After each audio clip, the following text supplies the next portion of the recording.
Hello. Rotational dynamics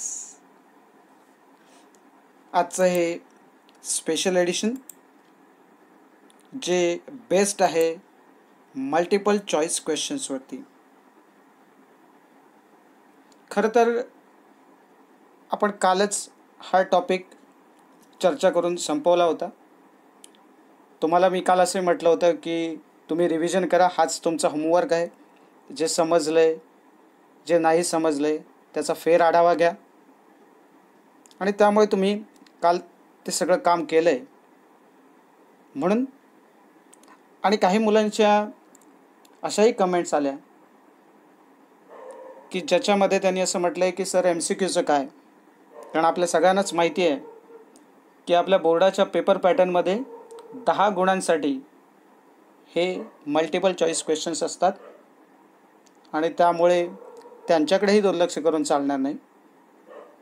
परंतु हे कशा पद्धतीने घ्यावेत याच्याबद्दल माझ्या मनात विचार चालू होता आणि हा एक थोडासा वेगळा प्रयत्न करतो आहे. थोडासा क्विज टाईप तुमच्यासमोर हे प्रश्न मी ठेवणार आहे. त्याचे 4 पर्याय नेहमीप्रमाणे असणारच आहेत. आपल्या पेपर पॅटर्नप्रमाणे मी प्रश्न वाचेन, त्याचे 4 पर्यायही वाचेन आणि त्यानंतर काही सेकंद थांबेन. विचार करा, उत्तर तयार ठेवा आणि मग काही सेकंदानंतर स्क्रीनवरती तुम्हाला उत्तर दिसेल. आता तुम्ही म्हणाल की 5-10 सेकंदासाठी तुम्ही थांबणार आणि तेवढ्या वेळेत आम्हाला हे उत्तर येईल का. तर असं करण्याची बिलकुल गरज नाही आहे. या स्पॅनमध्ये तुम्ही व्हिडिओ पॉज करू शकता. पॉज करा, विचार करा, लॉजिक लावा, उत्तर तयार करा आणि मग पुन्हा व्हिडिओ रिझ्यूम करा. म्हणजे काय होईल की तुम्ही तयार केलेलं उत्तर किंवा तुम्हाला अपेक्षित असलेलं उत्तर आणि ॲक्च्युअल उत्तर याचं तुम्हाला पडताळा घेता येईल. तुम्हाला तपासणी करता येईल की तुम्ही दिलेलं उत्तर योग्य आहे की अयोग्य. ज्या ठिकाणी उत्तराची स्पष्टीकरणाची गरज आहे तिथे नक्कीच मी स्पष्टीकरण करेन. पण होईल काय तर काही ठिकाणी स्पष्टीकरणाची गरज नाही असं मला वाटेल आणि त्यामुळे कदाचित मी स्पष्टीकरण देणार नाही. पण समजा तुम्हाला असं वाटलं की याच्या स्पष्टीकरणाची गरज आहे तर नक्की मला कमेंटमध्ये कळवा किंवा मला मेसेज करा, मेल करा आणि मग तिथं तुम्हाला त्या प्रश्नाचं उत्तर देण्याचा आपण नक्की प्रयत्न करू, त्याचं स्पष्टीकरण देण्याचा प्रयत्न करू. बघूया तुम्हाला आजचा हा सेशन कसा वाटतो ते आणि याच्यावरच्या प्रतिक्रिया ज्या आहेत त्या नक्की मला कळवा. तर सुरू करूया आजचं आपलं हे special edition multiple choice questions. So पहिला प्रश्न बघा काय आहे स्क्रीनवरती. A body is travelling in a circle at constant speed. It has option A constant velocity, option B no acceleration, option C an inward acceleration, option D an outward radial acceleration. बघा, विचार करा.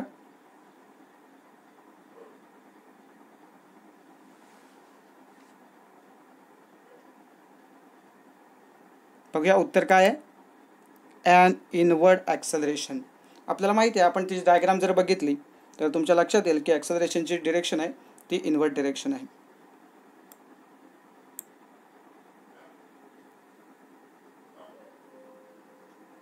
पुढचा प्रश्न बघूया. In a vertical circle of radius R at what point in its path a particle has a tension equal to 0. A highest point, B lowest point, C any point, D midway point. आपल्याला अशी position सांगायची आहे जिथे tension काय असणार आहे, 0 असणार आहे व्हर्टिकल सर्कलमध्ये.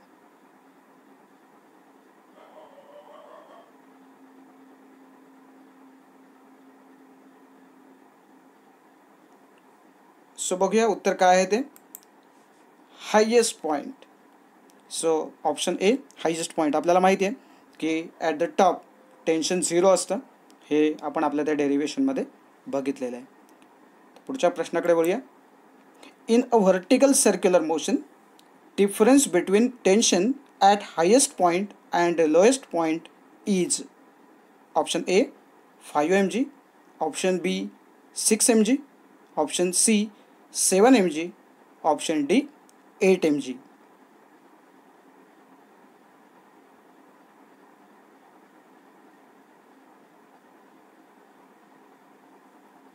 बघूया काय आहे याचं उत्तर. उत्तर आहे बी 6 mg. खरं तर हे आपण डेराईव्हच केलं, हे आपण डेरिव्हेशनमध्येच सोडवलं आहे, तुम्हाला आठवत असेल. पुढच्या प्रश्नाकडे वळूया. In vertical circular motion the minimum velocity at the upper most position must be. Option A square root RG, option B square root 3RG, option C 0, option D square root 5RG. बघा, विचार करा, सोपं आहे अगदी. Minimum velocity topmost पॉईंटला किती असते, ती हायेस्ट पॉईंटला.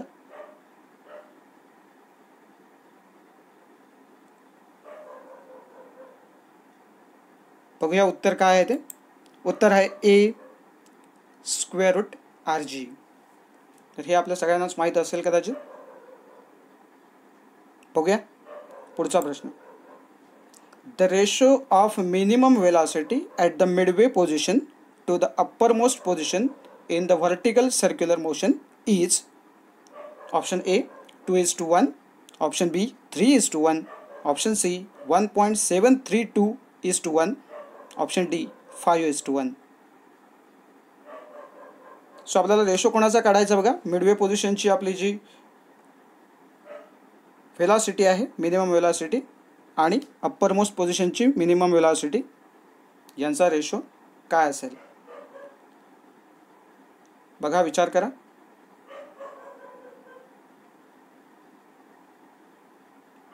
बघूया उत्तर काय आहे. Option C 1.732:1. आपल्याला माहिती आहे की मिडवे पोझिशनला ती जी वेलॉसिटी आहे ते √3RG आहे आणि अप्परमोस्ट पोझिशनला ती √RG आहे. म्हणजेच √3RG अपॉन √RG असा जर रेशो काढायचा झाला तर ते √RG जातील, पण वरती √3 शिल्लक राहील आणि डिवायडेड बाय √1, म्हणजे √1 म्हणजे 1च. त्यामुळे √3ची व्हॅल्यू जी असेल ती तुम्हाला कॅल्क्युलेट करावी लागेल. √3 जर तुम्ही बघितलं लॉग टेबलमध्ये आपल्याला मिळून जाईल 1.732. So ratio is 1.732:1. तर पुढच्या प्रश्नाकडे वळूया. The minimum velocity at the lower most point of mass tied to a rod in case of vertical circular motion will be. Option बघा. A square root 5RG, B 0, C √3RG, option D √4RG. Straight away याचं उत्तर तुम्हाला मिळेल पुस्तकामध्ये, आपण डिस्कशनमध्ये घेतलं होतं. So रॉडच्या केसमधली value हवी आपल्याला आता.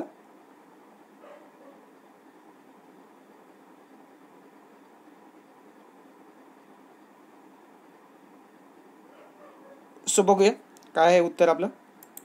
उत्तर आहे option D square root 4RG.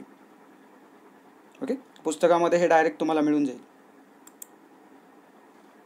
पुढचा क्वेश्चन बघा. Magnitude wise the value of centripetal force is same as. Option A kinetic energy, B momentum, C centrifugal force, D gravitational force.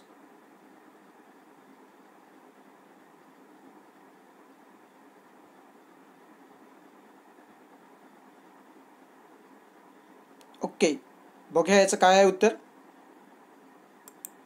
उत्तर आहे ऑप्शन सी सेंट्रिफ्युगल फोर्स. आपल्या सगळ्यांनाच माहिती आहे की दोनही इक्वल फोर्सेस आहेत, फक्त ऑपोजिट डिरेक्शनमध्ये आहेत, म्हणजे magnitude wise they both are same. ठीक आहे. पुढचा प्रश्न बघूया आपल्या स्क्रीनवर काय आहे तो. The time period of conical pendulum is given bye. Option A T is equal to 2 pi square root of L sin theta by G. Option B T is equal to 2 pi L tan theta by G. Option C T is equal to 2 pi square root of L cos theta by G.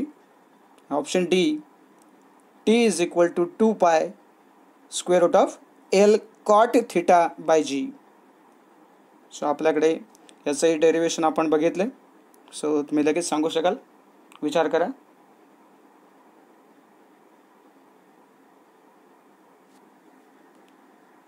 बघूया काय आहे correct answer.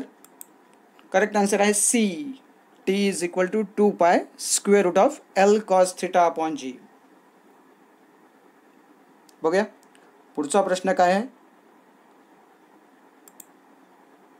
The angle between the radius vector and centripetal acceleration is. Radius vector आणि centripetal acceleration यांच्यामधला angle किती आहे. Option A 0 degree, option B 180 degree, option C 90 degree, option D 360 degree. विचार करा.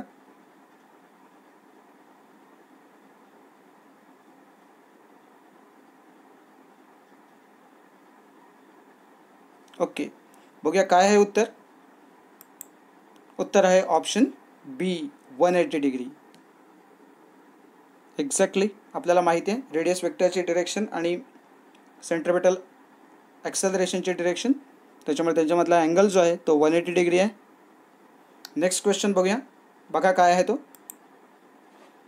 The angular speed of flywheel making 120 RPM is. Option A pi radian per second, option B 2 pi radian per second, option C π/2 radian per second and option D 4 pi radian per second. थोडासा विचार करायला लागेल, थोडंसं calculation आहे बघा. याच्यावरचं एक numerical आपण सोडवलं होतं, हे थोडक्यात येईल बघा.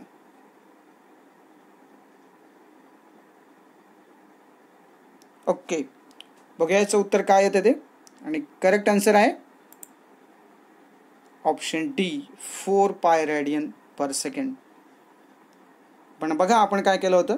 120 RPM म्हणजेच 120 रिव्होल्युशन्स पर मिनिट, म्हणजेच आपण त्यावेळेला असं काढलं होतं की 2 रिव्होल्युशन्स पर सेकंड, म्हणजे एका सेकंडमध्ये 2 रिव्होल्युशन्स कंप्लीट होतात.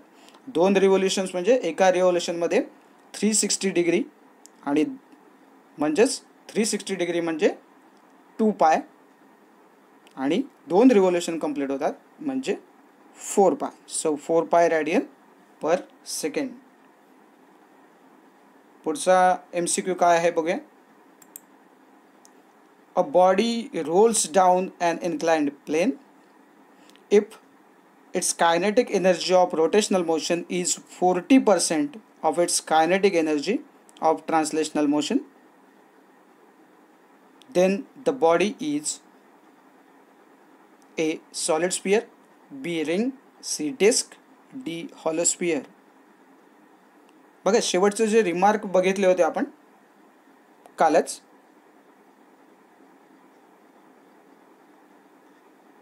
त्यामध्ये याचा उल्लेख आहे. तर ती कुठली बॉडी आहे बघा. काय उत्तर आहे बघूया. उत्तर आहे हॉलो स्फिअर. आपण त्याचे एक्झाम्पल बघितलं होतं, त्याच्यामध्ये तुम्हाला दिसेल इट्स हॉलो स्फिअर. तर पुढचा प्रश्न बघा. Analogous of mass in rotational motion is. Option A moment of inertia, B angular momentum, option C angular velocity, option D impulse. आणि बरोबर उत्तर आहे ए moment of inertia.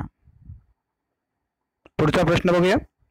The torque acting is 2000 Newton meter with an angular acceleration of 2 radian per second square. The moment of inertia of the body is. Simple टोचा formula आहे आपल्याकडे, त्याच्यावरून हे calculation आहे.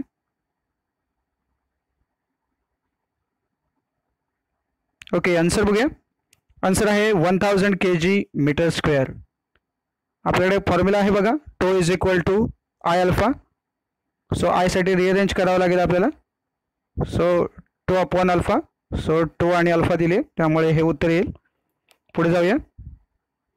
When a torque acting upon a system is 0, then the quantity which remains constant is A force, B velocity, C angular acceleration, D angular momentum.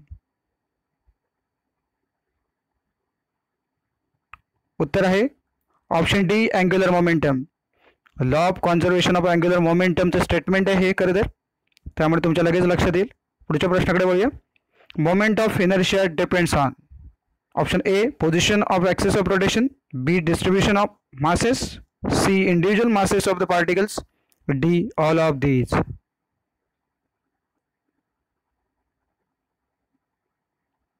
बघूया correct answer काय आहे. Option D all of these, जे हे सगळ्यावरती moment of inertia अवलंबून आहे.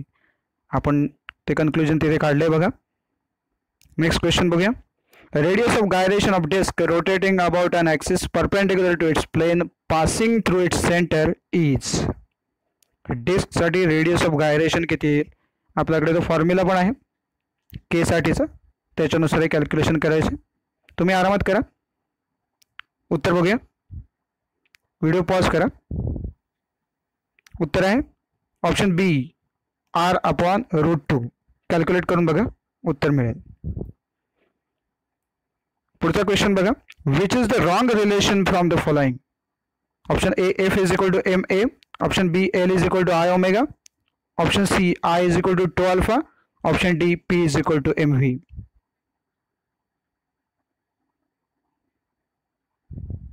So correct answer आहे I is equal to 2 alpha. म्हणजे हे इक्वेशन जे आहे ते रॉंग रिलेशन आहे. बाकी सगळे करेक्ट आहेत, पण इथलं आन्सर करेक्ट हे आहे जे रॉंग आहे रिलेशन. ओके. पुढचा प्रश्न बघूया. The term moment of linear momentum is called. Option A angular momentum, B torque, C force, D couple. So correct answer आहे ए अँग्युलर मोमेंटम. आपल्याला आर्टिकलचं नावच तसं होतं बघा, angular momentum or moment of linear momentum. Next बघा. If the moment of inertia of the object is 2/3 mr square, the value of k square by r square is. Option A 3/2, option B 2/3, option C 4/9, option D 8/27. आणि correct answer आहे 2/3. हे remark मध्ये आपण बघितलं होतं कालच्याच भागात. तर पुढचा प्रश्न बघा. The quantity L square upon 2i represents. Option A potential energy, option B torque, option C rotational kinetic energy, option D angular momentum. आणि बरोबर उत्तर आहे सी रोटेशनल कायनेटिक एनर्जी.